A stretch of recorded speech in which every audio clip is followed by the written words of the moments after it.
Buenas tardes, bienvenidos a una nueva edición de APU TV, la versión televisiva de Agencia de Noticias Paco Urondo. En la tarde de hoy tenemos el agrado de entrevistar a la diputada nacional e integrante del Movimiento Evita, Araceli Ferreira. Buenas tardes, Araceli, ¿cómo estás? ¿Qué tal? Muy bien, la verdad que contenta de estar con ustedes. Bueno, muchas gracias. Te queremos hacer un par de preguntas. Recientemente se conformó un nuevo bloque, el interbloque Red por Argentina. Quería preguntarte qué expectativas hay detrás de la conformación de este nuevo bloque. Bueno, una de las cuestiones que trasciende lo legislativo tiene que ver con este concepto que tenemos compartido con Felipe, con Daniel, con Facundo, con los compañeros que vienen del Frente Renovador y que hicimos este nuevo interbloque, que es que la unidad que necesita el pueblo argentino, no solo un problema de dirigentes, tiene que ver con sumar a todo el mundo sin exclusiones. Si empezamos con el tema como a lo Carrió, con ese de fiscales morales, con este sí, con esta no, el dedito acusador, vos sos traidor, vos no, todos, si empezamos con esa cosa, somos funcionales a la continuidad de este proyecto que lo encarna Macri, pero es un modelo en términos políticos, sociales. Yo siempre digo un modelo exitoso de saqueo y fuga de capitales, igual que lo que vivimos y estalló en el 2001, así que creemos que tiene que darse esa unidad, sin exclusiones, sin andar generando más divisiones y acumular para poder ganarle las elecciones y sobre todo porque la tarea titánica que va a tener el próximo gobierno, una deuda externa que ya era incontrolable antes del acuerdo con el fondo. En realidad, el acuerdo con el fondo esconde que estaríamos en default. Sin el acuerdo con el fondo hoy tendría un default el gobierno de Macri. Va a ser muy difícil esa tarea de recomponer la patria, recomponer el país, y por eso nos parece que hay que convocar a todo el mundo, cada cual, asumir la diversidad, las distintas experiencias, las distintas miradas del mundo, del país, de lo local, de lo político, y amalgamar todo eso. Porque también falta como un año, si nosotros seguimos con un Congreso que le vota toda la entrega del país, bueno, hace que sea mucho más difícil el escenario post-2019. Así que me parece que es un poco esa idea de poder sumar y tender puentes, como dicen, tender puentes y buscar diálogos. Así que bueno, vamos a ver, es una tarea desde lo legislativo, pero vuelvo a decirte, sobre todo por fuera de la burbuja legislativa. En ese sentido, ¿cómo imaginan el año que viene el mapa del peronismo? ¿Y cómo piensan tal vez la función de Cristina y el rol de Cristina dentro de ese mapa? Yo creo que Cristina, el rol que va a jugar ella lo va a definir ella. Si va a ser candidato o no va a ser candidata, uno puede tener más ganas o menos ganas, pero conociéndola y lo que han sido estos años de experiencia que fuimos gobierno y que hemos construido espacios electorales y candidaturas electorales, es una decisión que la va a tomar ella. Sí creo de que hoy por hoy ese piso que tiene Cristina, que no lo tiene nadie, no lo tiene ninguna fuerza política y ningún dirigente político tiene el piso de Cristina, que siempre fue importante. Lo que está pasando ahora es que los techos que teníamos, sobre todo no solo Cristina, sino distintos dirigentes y dirigentes que vienen del peronismo, esos techos cada vez están más altos y a Macri le baja el piso y le baja el techo, porque la caída de imagen no es un problema de caída de imagen. Yo creo que ya hay un repudio abierto de sectores que incluso lo habían votado creyendo los espejitos de color y los cuentos de campaña, lo votaron a él, la votaron a Vidal y ya se dieron cuenta de que esto a dónde nos conduce. Así que me parece que a mí no me gusta caer en exitismo de encuesta y eso, pero la verdad es que hoy por hoy el candidato o la candidata que se enfrente a Macri o a su reemplazante estaría siendo el próximo presidente o presidenta. Eso me parece que es también un aliciente para poder confluir en este espacio hoy opositor para construir ya el camino de un nuevo oficialismo y un nuevo país. Digo, no me gusta el exitismo porque hemos pecado en el 2015 en la primera vuelta de exitistas y después de derrotistas. Me parece que las encuestas son herramientas de trabajo que no... Bueno, Néstor tomaba las encuestas y las daba vuelta. Me acuerdo cuando nos convoca al sueño de pelear la presidencial en el 2002, Néstor medía 7% y terminamos ganando una elección y dando vuelta a un país. Pero son una herramienta que marcan que hay un rechazo mayoritario en la sociedad a Macri y las políticas que encarna Cambiemos. Recientemente el Frente Patria Grande, conducido por Grabois, apoyó la candidatura, impulsó la candidatura de Cristina, y de alguna manera unas semanas después se conoció que dirigentes del Movimiento Evita se votaron Cristina y se saldó como algún viejo desencuentro.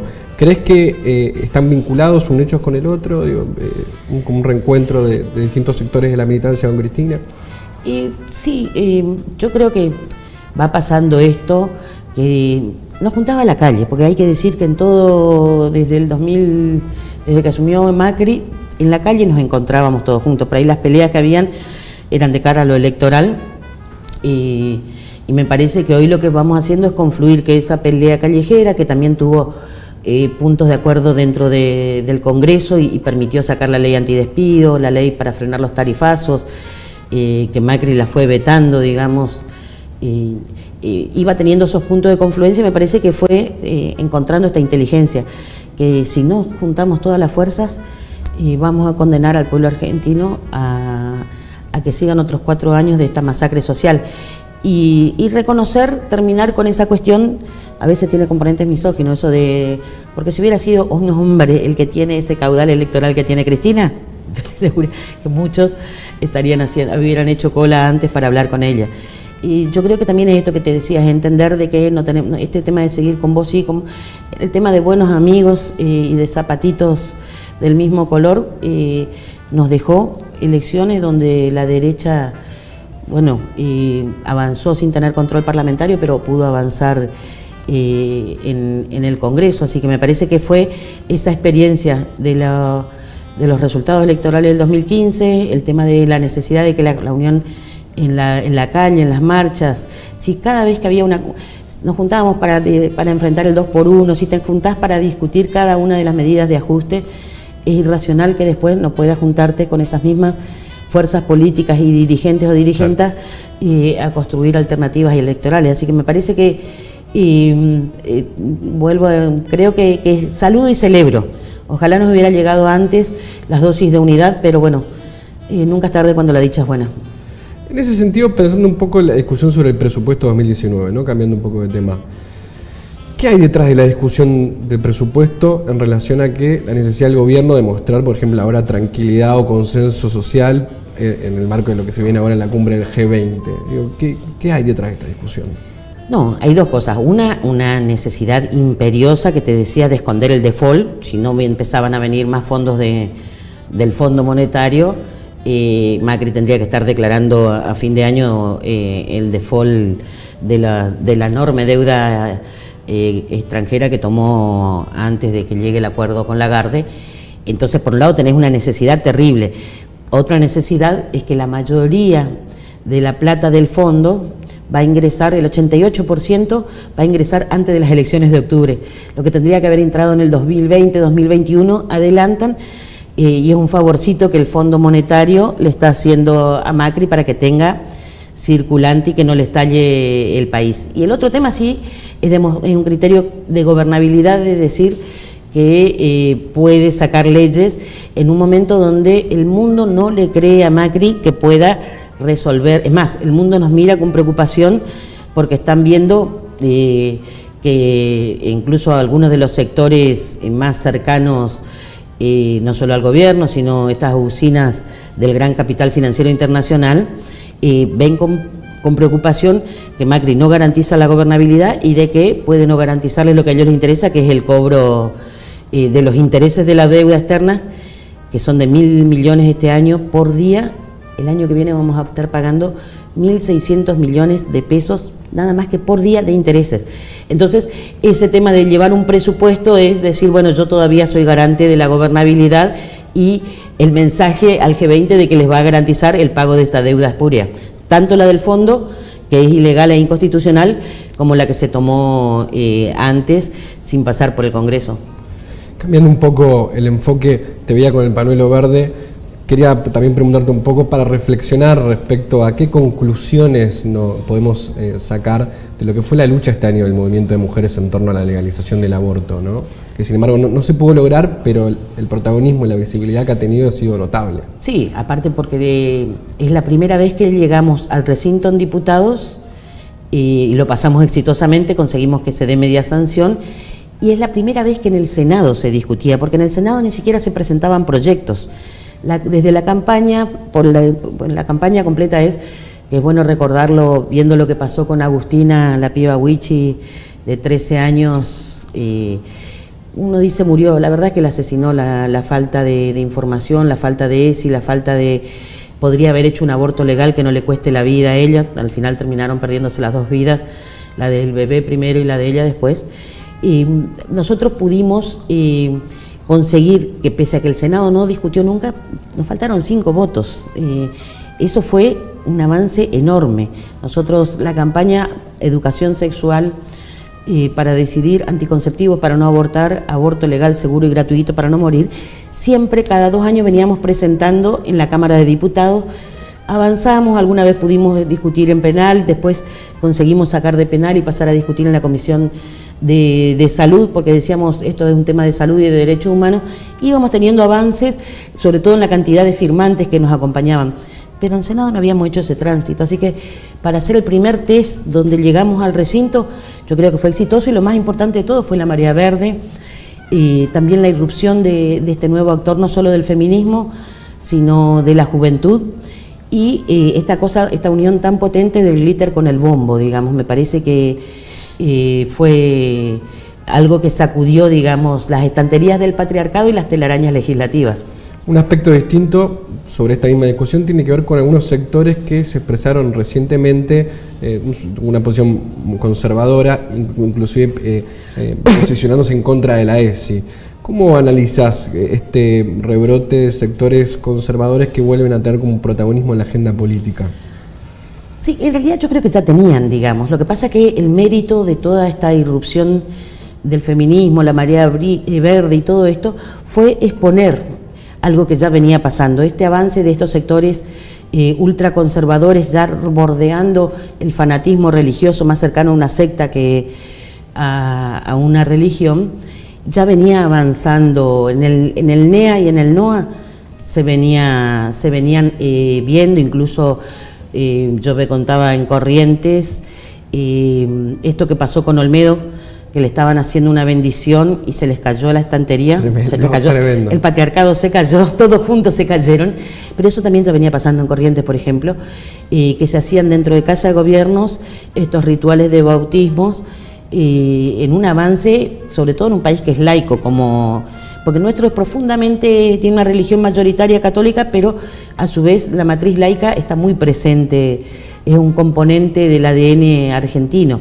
Yo creo que logramos visibilizar lo que era un problema muy grande, porque vuelvo a decirte, esto no es un tema de religiones solamente, este es un problema de sectores, bueno, el emergente es Bolsonaro, digamos, son sectores muy oportunistas que después se abrazan y creen que desatan estas persecuciones en nombre de Dios. Me hace acordar Olmedo también ahora de golpe dice 2 palabras y te habla de la Biblia, 2 palabras más y te dice, te invoca a Dios, después personas con déficit morales, qué sé yo, Olmedo golpeó a su mujer, cuando lo pescó llevando amantes a los telos, digamos, ese componente yo creo que se pudo demostrar.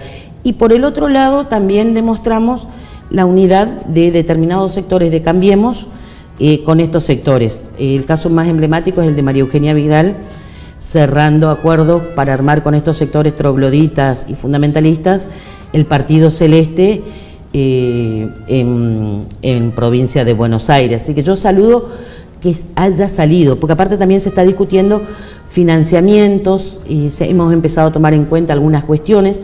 Hay incluso, no solo acá, sino en varios lugares del mundo, denuncias por las vinculaciones de estas, vuelvo a decir, son sectas o determinados sectores que aparecen incluso vinculados con sectores del narcotráfico. Hay componentes muy graves que usan a las mujeres y a nuestros reclamos para posicionarse y ser censores morales de la sociedad. Quieren volver a la época de las hogueras, quisieran volver a la época de la Guerra Fría. A veces escucho que hablan de neomarxismo en el feminismo, sin entender que el feminismo es un abanico identitario.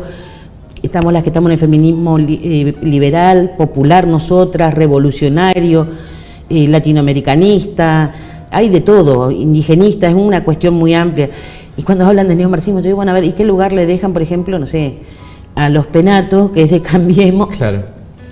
Pero hay como un reverdecer de cosas macartistas, de ponernos en la hoguera y mezclar todo en un cóctel muy peligroso para la democracia. Igual el feminismo yo creo que tiene la fuerza suficiente para enfrentarlos y enfrentarlos desnudándolos, porque cuando no se da ESI en las escuelas es lo que favorece que haya embarazos no deseados, claro. Y esa es la antesala de los abortos ilegales.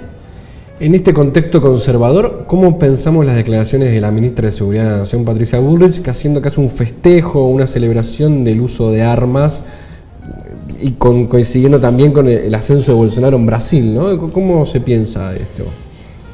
Mira, desde Bullrich, primero, más allá si uno coincide o tiene diferencias, yo tengo diferencias, todo lo de Bullrich es berreta. No sé cómo decirte, hay una cuestión muy berreta, muy poco serio, muy poco profesional en todo lo que hace.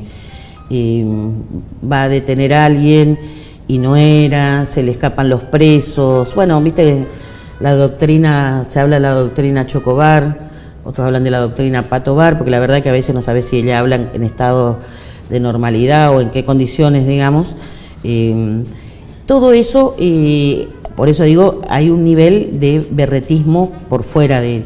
Después viene la diferencia, que este tema de decir que hay que salir a armarse es un oportunismo a lo Bolsonaro, Bolsonazi, mejor dicho, pero también es una matriz que tiene Cambiemos, porque eso mismo te lo dice la vicepresidenta cuando dice hay que generarse sus puestos de trabajos. No te vamos a resolver la seguridad y entonces armate vos, está reconociendo Bullrich, que es un poco lo que ha pasado con esta discusión que hubo por el tema de si la mayor incautación de drogas es por un combate exitoso.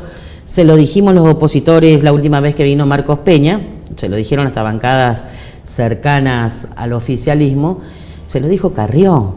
Cada vez que hay más incautación, lo único que puede estar pasando es que o está ingresando más droga o la policía, para quedar bien, te está entregando más mercadería.